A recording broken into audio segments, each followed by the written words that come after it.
हाय दोस्तों, हम आए आज हाईवे पे। ये पिकअप नहीं ले रही है, अपना करंट भी छोड़ रही है।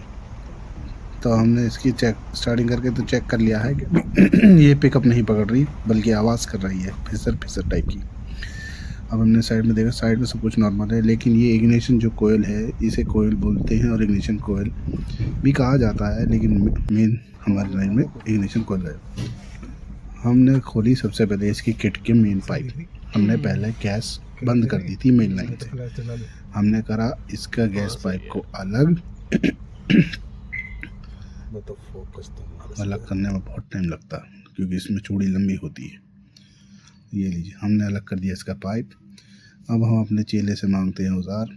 चेला हमारा थोड़ा ढीला है, ढीला मतलब थोड़ा लेजी ज़्यादा है, सुनता नहीं है जल्दी से। हमने इसकी सारे चाबी पाने हाथ मारे।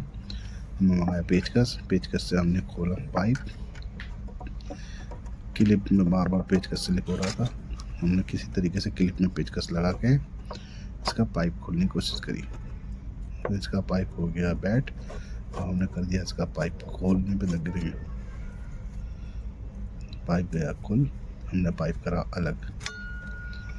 अलग करने के बाद हमने देखा गैस तो नहीं आ रही, नहीं। फिर हमने इसकी पीछे की तरफ से निकाला वैक्यूम पाइप।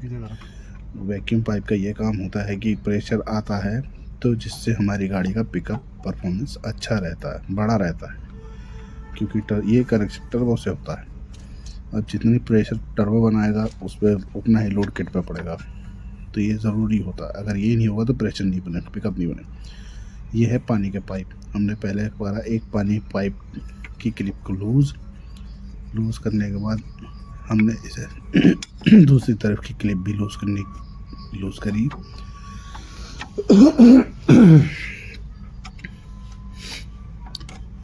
पेचकस बताते हुए उसमें पेचकस नहीं फंस रहा आसानी से, क्योंकि मिट्टी जमी होने की वजह से पेचकस नहीं लगता जल्दी से, पता ही नहीं पड़ता इसमें खांचा की तरह। पेचकस से हो गया हमने इसे लूज़। अब हमने हाथ से खोल दिया इसे। अब हमने अपने लड़के से मांगी 12 तरह की चाबी। हमने किट के बोल्ट लगे रहते हैं, तो इसमें आगे की तरफ 13 नंबर के हमने पहले एक बोल्ट खोला लेफ़्ट साइड का, और राइट साइड का ढीला कर दिया। ढीला करने के बाद वो हाथ से खुल गया आसानी से। खुलने के बाद हमने अलग करी किट। फिर हमने दूसरी तरफ की भी ऐसे ही करी। दूसरी तरफ की बोल्ट को ढीला करा। पहले हमने इस नट को वापसी बोल्ट में लगा दिया ताकि ये खोए नहीं, क्योंकि यहाँ पे मट्टी ज़्यादा है, क्योंकि हम किसी के स्टॉक पे आए, मटेरियल यहाँ सप्लाई होता है। तो हमने दूसरी तरफ का बोल्ट भी अलग करा। बोल्ट खोला, हमने ढीला करा। पहले ढीला करने के बाद हमने उसे हाथ से खोलने की ट्राई करते हैं। ढीला हो गया, हाथ से खोलते हैं। हाथ से ये भी खुल गया आसानी से। हमने इसे खोल दिया। खोलने के बाद इसको भी हमने किट में से अलग करा। बोल्ट को नट में लगाया और वापसी इस नट को चढ़ा दिया बोल्ट में, ताकि ये दोनों नट बोल्ट खोए नहीं। अब हमें याद आया हमारे पास प्लग नहीं है एक पुराना, जिससे हम इसके पानी के पाइप निकालेंगे तो पानी के पाइप में मतलब पानी निकलता है। और देखिए, हमने पाइप निकाल दिया।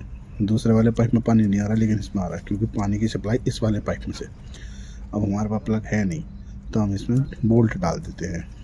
अब बोल्ट की चूड़ी कम थी, तो हम इस बोल्ट की चूड़ी को चढ़ाते हैं, नट को चढ़ाते हैं ऊपर को, जिससे हमारा बोल्ट पाइप के अंदर जाए और हमारी लीकेज नहीं हो। हमने बोल्ट नट को चढ़ा दिया ऊपर, बोल्ट को डाला पाइप के अंदर, पाइप को दबा दिया। अब हम लेते हैं पेचकस से कर देते हैं क्लिप टाइट कि पानी बिल्कुल नहीं निकलेगा। अभी देख रहे हैं आप, पानी निकल रहा है मेरे हाथ से ही, क्योंकि इसमें बोल्ट लूज़ है। अब क्लिप को टाइट करते हैं, जितनी जल्दी हो सके और जितनी टाइट हो सके उतना अच्छा। ये कर दिया टाइट करने के बाद अब हमने इसकी किट को निकाला बाहर। अब देख सकते हैं किट कितनी गंदी हो रही है। नहीं, मैं हूँ जैसे खोल देता था किट को बाहर निकाल के देखिए कितनी गंदी है। इसमें बहुत दिक्कत हो रही है, कितनी गंदी किट हो रही है। ऐसे रखते हैं आगे को हम प्लाई पे। अब हम खोलते हैं पीछे से इसको। सबसे पहले इसे कहते हैं हाई प्रेशर डायफ्राम। या हाई प्रेशर होता है यहाँ पे। हमने पहले खोला एक बोल्ट, फिर दूसरा बोल्ट, ऐसे ही हमने इसके सारे बोल्ट खोले बारी बारी से। ये बोल्ट नहीं खुल रहा था तो हमें इसे चोट मार के थोड़ा बैठाना पड़ा स्कूटी को, इसलिए ये थोड़ा टाइट होता है। अगर हम इसमें कोठी में चोट नहीं मारते और ऐसी कोशिश करते हैं इसके बोल्ट गोल हो जाते हैं, जिसकी वजह से खुल नहीं पाते। कुछ बोल्ट आराम से खुल जाते हैं, कुछ बहुत टाइट खुलते हैं, जिसकी वजह से बोल्ट फ्री हो जाते हैं लेकिन वो खुलते नहीं हैं। उसकी वजह से दिक्कत ये होती है कि किट कहीं से क्रैक हुई हो सकती है, जो कि अच्छी चीज़ नहीं है, किसी नुकसान हो सकता है। हमने तीसरा बोल्ट खोल दिया, चौथा बोल्ट खोल रहे हैं, चौथा बोल्ट खोलने के बाद पांचवा बोल्ट ये ढीला हो गया, ये भी प्यार से खुल गया। प्यार से खुलने के बाद इसे भी हमने खोल दिया जल्दी, ये खुल गया। अब इसके लास्ट बोल्ट में करंट छोड़ रहा होगा है। ये हमसे पूछ रहा था ये क्या होता है, वो प्रेशर छोड़ रही है वो देखता है। करंट गैस आगे को जाती है, इसमें करंट सप्लाई होता है। गाड़ी हमारा बंद नहीं होना चाहिए। अब हमने इसे भी खोल दिया बोल्ट को। अब हमने ये आटा स्प्रिंग, ये स्प्रिंग ज़रूरी होती है क्योंकि ये डायफ्राम को फटने से बचाती है। अब हमने देखा कि ये वैसे तो ठीक दिख रहा था ऊपर से, लेकिन हमने जब इसे अब मंगाते हैं 13 की चाबी, 13 की चाबी से हम इसे खोलने की कोशिश करते हैं नट को। देखते हैं खुलता है कि स्लिप होता है। आपको क्या लगता है? अरे तुम्हारे पैरों में जाएगा यार, स्लिप नहीं होगा। आपका भाई कर रहा है, ये टाइट खुलता है, ये टाइट ही रखना पड़ता है क्योंकि यहाँ पे गैस का प्रेशर बहुत ज़्यादा होता है। हमने करा इसका नट ढीला। देखिए जरूरी बैग रखा करो, कुछ नहीं आता, आपका टैलेंट सब कुछ बोलता है। ये देखिए हमने खोल दिया पर्दा हमने निकाला, टुकड़ा पड़ा था, हमें पता नहीं किस चीज़ का था, लेकिन हमने हटा दिया कपड़ा भी। अब हम इसे चेक करेंगे। अब हमने देखी इसमें चाल थी बहुत ज़्यादा, ये रिपेयर एडजस्ट हो जाएगा। अब हम इसे देखते हैं इसमें दिक्कत क्या है। अब हमने देखा था इसके डायफ्राम किनारों पे से पट रहे थे, जिसकी वजह से यहाँ पे प्रेशर बढ़ने के कारण ही इसमें गैस लीक होती है, पिकअप नहीं बनता। देखिए सारे कोने इसके कटे हुए हैं, सारे के सारे बीच में भी लगा रहा हूँ, जितनी भी हैं सारे कटे हुए हैं। डायफ्राम में वैसे कोई दिक्कत नहीं है, लेकिन ये है कि हम इसे टाइट करते हैं, वापसी लगाएंगे तो यहाँ पे दबाव के कारण दरार बनेगी। दरार की वजह से यहाँ प्रेशर लीक होगा, जो कि गाड़ी के पिकअप के लिए अच्छी चीज़ नहीं है। गाड़ी की स्टार्टिंग लेट होगी, पिकअप नहीं पकड़ेगा, और आप कि आधे एक्सीलेटर के बाद जैसे आप एक्सीलेटर देंगे आधे पंजे तक एक्सीलेटर सही जाएगा, हाफ पैडल तक। हाफ पैडल के बाद आप जैसे एक्सीलेटर देंगे वहीं अपना एक्सीलेटर ये छोड़ देता है, जो कि सही नहीं है, क्योंकि ऐसे भारी भरकम ट्रकों के लिए एक्सीलेट सामान होना ज़रूरी है। जितना सही सामान उतनी ही गाड़ी की परफॉर्मेंस अच्छी रहेगी और उतने ही लंबे टाइम तक वो चलेगी। देखिए अब हम 2/8 की चाबी से हम इनके करते हैं नट को ढीले। ये नट ढीला करा जाएगा और दूसरा नट पकड़ा जाएगा ताकि ये घूमे नहीं। ये देखिए हमने एक नट ढीला कर दिया। अब हम इसे अपने हिसाब से सेट करते हैं, इसे हम बोलते हैं टैप्ड गेज। इसके हिसाब से हम इसे सेट करेंगे, ना ज़्यादा टाइट ना लूज, एकदम फिक्स। इसकी मत बना। अब ये हमारी ट्रिक है कि हम इसे कितने प्रेशर पे सेट करें। इसे करने के बाद हम खोलते हैं इसकी पीछे की प्लेट बड़ी वाली, इसे बोलते हैं हम मेन डायफ्राम। एक एक करके हम सारे बोल्ट खोल देते हैं, इसके सारे बोल्ट खोल देते हैं। इनमें गंदगी बहुत थी तो हमने पहले सुराख साफ कर लिए थे ताकि हमारा टाइम बचे, इसलिए हमने सारे बोल्ट करे ढीले करने के बाद हमने सारे बोल्ट खोल दिए। खोलने के बाद अब हमारी बारी आई इस डायफ्राम को अलग करने की। अब हमने इसे खोला, ये निकल गया। खांचा होता है इसमें, ये जो दिख रही है बीच में आपको रॉड, ये छोटी सी खांचा होता है इसमें फंस। ये देखिए ये हमारा डायफ्राम यहाँ से फट गया, ये देखिए। और ये होता है कि हाई प्रेशर से पैकिंग दब के इसमें कट लग जाता है तब होता है ऐसा। जैसे हमने इसे टाइट करा, अगर ये ज़रूरत से ज़्यादा टाइट होगी पैकिंग फट जाएगा। पैकिंग फटने के बाद मेन डायफ्राम पे दबाव नहीं पड़ेगा, टर्बो का प्रेशर बढ़ेगा, डायफ्राम निकल जाएगा और ये कामयाब नहीं होता, क्योंकि प्रेशर ज़्यादा होने की वजह से ये डायफ्राम फट भी चुका है। नहीं तो हम इसे पैकिंग डाल के काम चला सकते थे। और ये प्लेट देख रहे हैं आप निशान, ये प्लेट घूम गई है। ये घूमती नहीं है, ये फिक्स रहती है। ये देखिए घूम रही है, ये फिक्स रहती है, ये घूमने नहीं चाहिए। इसके घूमने की वजह से भी ऐसा होता है, क्योंकि अगर ये घूम रही होगी तो अंदर से अगर यहाँ से लीकेज नहीं होगी मेरा निशान देख रहे हो? तो इसके सेंटर से लीकेज होगी, क्योंकि प्रेशर, हवा ऐसी चीज़ है कहीं से भी पास हो सकती है। हवा के लिए कोई जगह ना छोटी है, ना बड़ी है, ना पतली है, ना मोटी है, वो कहीं से भी निकल सकती है। ये डायफ्राम है। अब हम इसे चेक करते हैं किट को कि कहीं से कोई और प्रॉब्लम तो नहीं है। पैकिंग फट के इसका पता हमने इसे करा अच्छे से साफ।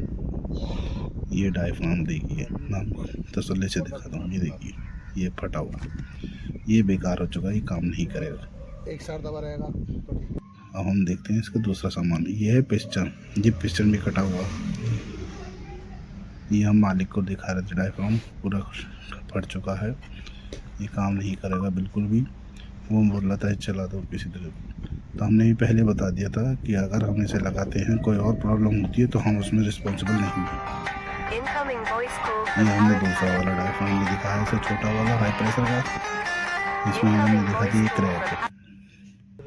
ये हमने निकाला इसका डिस्ट्रीब्यूटर, ये करा डिसअसेंबल। और हमने देखा घूम तो सही रहा था, लेकिन इसमें प्रॉब्लम ये थी, ये करंट छोड़ रहा था बार बार। करंट आता था चला जाता था। अब उसकी वजह क्या है? अब उसी वजह को चेक करने के लिए हमने इसे डिस्ट्रीब्यूटर को निकाल लिया बाहर को। अब हम इसे खोलते हैं। हम लेते हैं पेचकस प्लस की गुठी। अब हम इसके बारी बारी से 2 पेच हम पर उसे खोलेंगे। पहला पेच खुल गया। खोलने के बाद हम इसे रखेंगे साइड में ताकि ये खोए नहीं। इसी हिसाब से दूसरा भी पेच लगा के पेचकस से खोल देंगे हम। वो भी खुल गया, ऐसे रखें साइड में। अब हम इसकी रबड़ वायर वाला हिस्सा निकालेंगे, ये चिप बाहर। अब इसके 2 पेच यहाँ सामने हैं, इन पेचों को भी खोलेंगे हम। ये पेच थोड़े हार्ड होते हैं तो ये ताकत से खोलेंगे, ये थोड़ा जाम भी होते हैं, ताकत से ही खोलेंगे। देखिए हमारे हाथ से नहीं खुल रहा तो हमें इसके लिए सपोर्ट लगानी पड़ी, और ये दोनों बिना सपोर्ट के नहीं खुलते। बहुत कम होते हैं जो आराम से खुल जाते हैं, बहुत ज़्यादा होते हैं जो हार्ड ही खुलते हैं। कमजोर नहीं है, लेकिन ये हार्ड होने ज़रूरी है, क्योंकि ये टाइट रहेंगे तो आपकी गाड़ी की स्टार्टिंग ठीक रहेगी, क्योंकि यही गाड़ी को स्टार्ट करता है, करंट फायर करता है इंजन में। अब देखिए हम इसे चेक कर रहे हैं।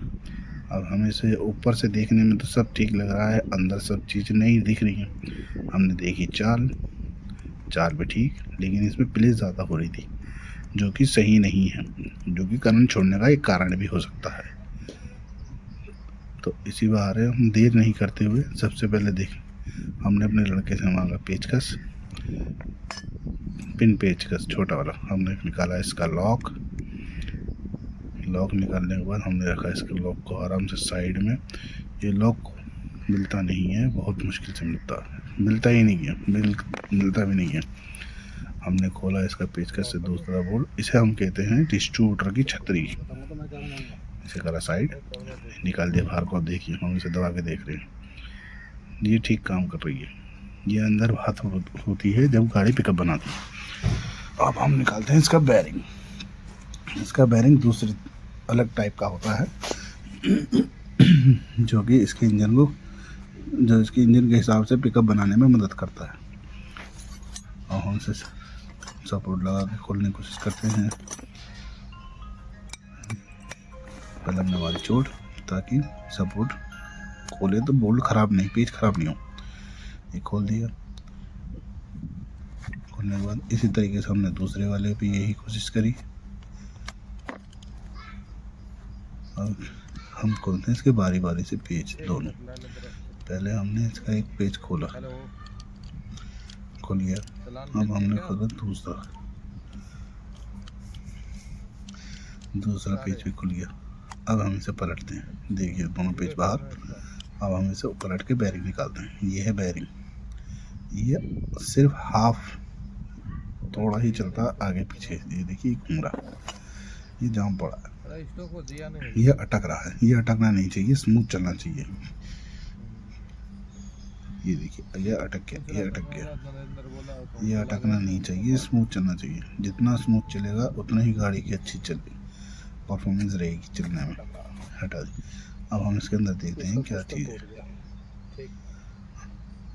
हमने इसे अच्छे से देखा तो हमें इसमें एक टुकड़ा दिखाई दे रहा है, और वो टुकड़ा काय का है हमें भी नहीं पता। हम पिन पेचकस से उठाने की कोशिश करते, अंदर गिर गया। अब हम इसे पलट के निकालते हैं। ये है वो टुकड़ा, ये पता नहीं क्या चीज़ है, समझ में नहीं आ रहा। अब इसे हम डिस्ट्रीब्यूटर को और अच्छे से चेक करते हैं। ये है इसकी इग्निशन चिप, देखिए ये चाल नॉर्मल चाल के मुकाबले ज़्यादा है, सिर्फ बहुत कम चाल होती है, ये ज़्यादा चाल है। ये आज के लिए इतना ही, मिलते हैं नेक्स्ट वीडियो में। Subscribe my channel and like comment share please.